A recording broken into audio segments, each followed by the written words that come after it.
Départ pour la montagne maintenant avec une nouvelle pratique de glisse qui est en train d'apparaître sur les pistes et aussi en randonnée. Ça s'appelle le snook. C'est une sorte d'hybride entre le ski et la luge. Christophe Buisine et Frédéric Marchand ont testé cette technique au Grand Bornand.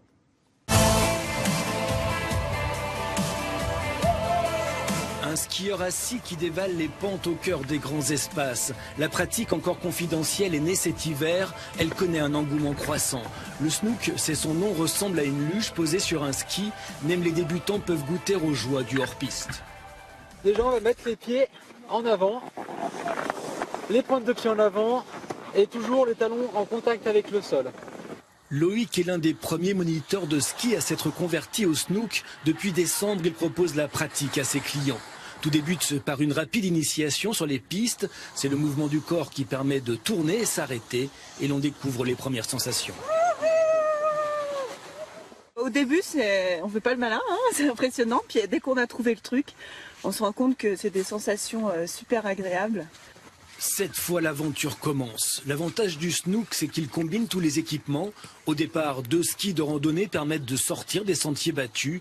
Mais quand l'appel de la descente devient trop grand, il suffit de quelques minutes pour le transformer en luge. Donc là, on est en configuration ski de randonnée avec une peau et je vais le transformer en snook.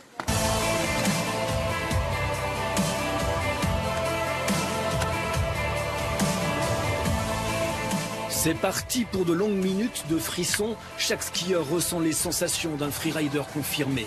Le snook s'inspire du paray, une lourde luge en bois ancestrale. Cyril Colmédage a mis 3 ans à concevoir cet équipement polyvalent qui pèse moins de 2 kilos.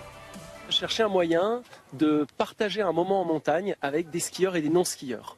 Et de pouvoir tous partager cette activité de descente avec ce côté fun de la glisse. Génial. Un tantinet flippant au départ, mais c'est parce que c'est l'inconnu, donc on sait pas trop, il faut prendre ses marques au niveau de l'équilibre, des sensations.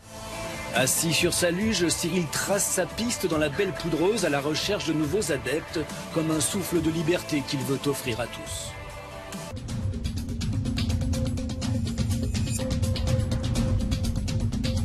Retrouvez toute l'info sur le site et l'application MyTF1 News.